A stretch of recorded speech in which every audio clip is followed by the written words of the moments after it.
Hey there, Georgie here with Ukraine Matters. Welcome to the Daily Ukraine News, a brand new show that will be now produced every day to supplement my regular content. This will be your guide for the events that are happening in and around Ukraine on the daily basis. Today is Monday, August 4th, and we are starting now. Please write what you think in the comments section. We will be very interested to hear your opinion. And we start by looking at the casualty numbers.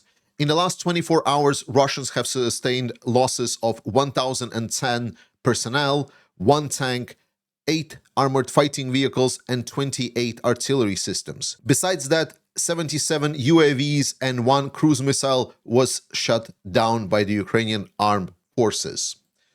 But Ukrainians not only try to defend and inflict casualties on Russians, they're also striking targets on the territory of Russia. It has been reported in last night that Ukrainians have used their drones and missiles to strike targets in Crimea, Voronezh, and other regions close to the border of Ukraine. As reported here by Knoll reports, around 50 Russian soldiers were killed and wounded in a HIMARS strike on the logistics base in Belgorod region. The strike had a concentration of forces, and the base since then was relocated. The strike in Crimea was also fruitful, and the Stratcom Armed Forces of Ukraine is reporting that 5 fighter jets were either damaged or destroyed by the strikes conducted by the Ukrainian SBU. In the light of Ukrainian attacks, one of the most dominant story is the attacks on the Voronezh region. Here in the last couple of weeks, Ukrainians have conducted over 12 dedicated strikes on the railway network, specifically in this region. We can only speculate why this is the case, but most likely Russians are trying to establish some kind of a new logistics network, and disrupting it is part of the Ukrainian major plan. Whether this is just part of the new approach of Ukrainians striking targets and selecting targets in Russia, and people stating that Ukrainians are not attacking the oil refineries anymore are wrong. We just latest couple of days saw the strikes against the oil refineries in Russia, but the strikes against the logistics and rail network in Voronezh is definitely something we will be following very closely, and it's a part of the new Ukrainian approach, most certainly. One would not attack it with such dedication if it wouldn't. Unfortunately, Russia is still successfully striking targets inside Ukraine, and it's causing damage and casualties for Ukrainians. In the last 24 hours, there was damage and wounded around Odesa in Dnipropetrovsk. Thankfully, firefighters, along with the volunteers, managed to contain and extinguish the fires very quickly. According to reports, there was in total 3 wounded, with, unfortunately, a 4-month-old girl that was taken into hospital in serious conditions. Russians are continuing striking civilians in Ukraine, and it needs to be stopped. Remember, no matter what the Russian propagandists or shill are going to try to tell you to justify this brutal invasion, there is no rule in the world and no expansion of NATO to the east or anything else that can justify striking civilians every night for over 3 years. But the biggest news of the last 24 hours is obviously India's biggest refiner buying North American or Middle Eastern oil to substitute some of the deliveries from Russia, following some of the dispute that they were having with the Trump and the potential tariffs that could be imposed on India for supporting the war in Ukraine. India's purchases are a major contributor to the Russian budget, and it is considered the biggest buyer of the Russian seaborne oil. And this is a major blow to already struggling Russian economy. Russian economy is hanging sort of by a thread, one can say. And additional problems, despite the fact that maybe in a larger picture, India by itself, while the bigger purchaser, of course, but in a total scale, it could be something that Russia can substitute. But accumulated effect from this buyer to state no to further purchases of Russian oil could be truly devastating for the state of Russian economy. And if I would be Russian, I would really be worried about this. What is important to know that India not only bought the Russian crude oil just for their own consumption, but they also used it to refine into other oil derivative products and then sell these products to other countries in the world. For example, countries in Europe under the brand that this is now Indian oil product. Donald Trump and his cabinet are continuing their tough stance on Indian purchases of oil, directly relating it to the Russian invasion in Ukraine in their rhetoric.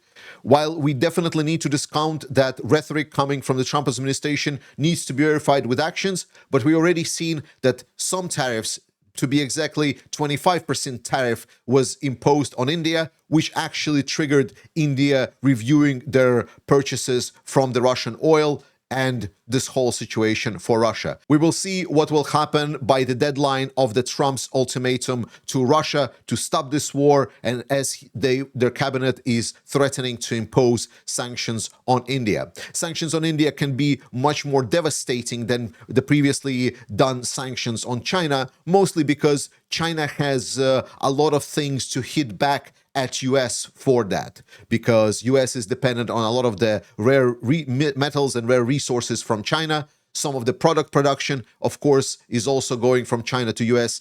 India doesn't have that leverage, therefore it could be really good way to put pressure on Russia. Coming back to the news from Ukraine, just 2 days after the National Anti-Corruption Bureau got their independence recertified by the Ukrainian Verkhovna Rada, the parliament of Ukraine, and signed by President Zelensky into the law, they have delivered on the new case that is shaking a little bit the whole Ukraine to its core, because the procurement in drone purchases has been uncovered with one of the brigades. It is still unnamed who exactly was working with the specific drone producers, but the whole deal was drone producers producing drones and selling them to the Ukrainian military with inflated prices, and then some of the people within that unit are getting about 30% kickback in those purchases. And on his Telegram channel, Zelensky outlined that there can be only zero tolerance for corruption,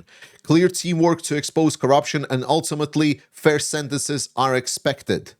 It is important that anti-corruption institutions work independently, and the law adopted Thursday guarantees them all opportunities for real fight against corruption. So despite the amount of criticism that President Zelensky got for the signing of the removal of the independence of the anti-corruption bodies previously, it seems that the situation overall played in a positive manner for Ukraine, reaffirming for the whole world that the power within Ukraine is still with the people, and the president is not a dictator that can do whatever he wants, that he is still responsible to the sole power producer in Ukraine, who are the people. Good victory for the people, and it's great to see that the fight against corruption continues. Remember, corruption is very anti-intuitive, and if you hear about corruption cases being exposed, sometimes people might expect, I was like, wow, corruption is everywhere, or we're hearing about corruption. But the fact that you potentially don't hear about corruption could potentially be a bigger indicator that the country or institution is more corrupt, because exposure of corruption is actually a positive indicator always. And as an additional cherry on top, as a positive cherry on top on the whole saga of the Ukrainian anti-corruption body case and removal of their independence, is that during the period when the independence was subject to the Prosecutor General Kravchenko in Ukraine, the Prosecutor General actually did not use his newly acquired capabilities and accessing materials of criminal proceedings and criminal cases that is run by NABU. This is reported by the director of the NABU himself, Voronezh.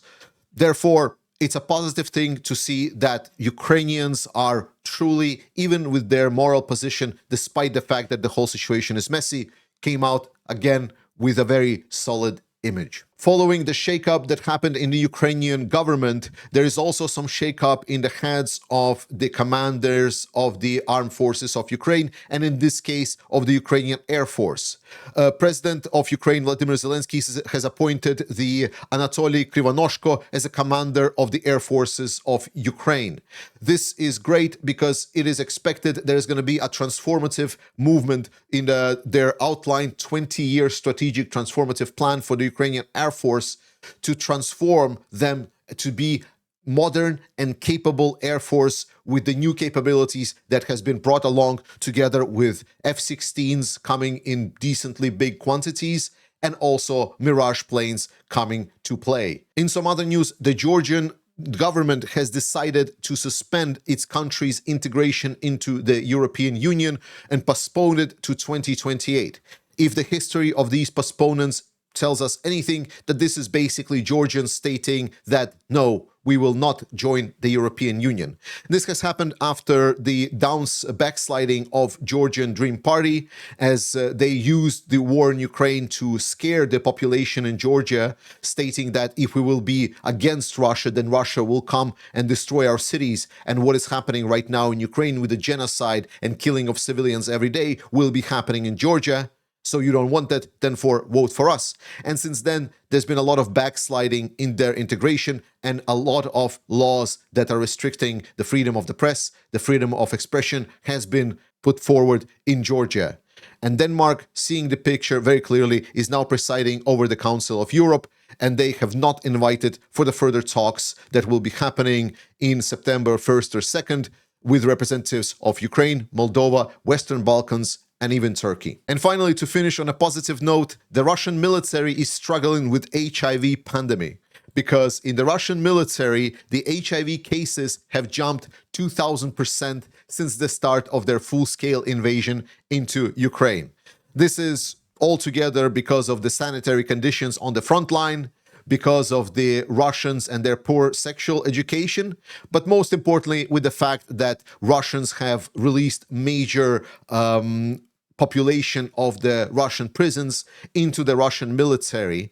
And if you don't know a lot, there is a lot of weird homosexual intercourse that is happening willingly or unwillingly with the Russian soldiers. Russians are truly modern age barbarians that instead of taking care of their own problems, making sure that this would never happen with their military, to look at their own problems, they decide to instead dedicate all of their resources and money to invade and kill people in other country.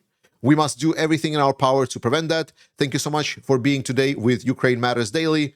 I'm Georgie. I love you. Slava Ukraini. And I will see you next time.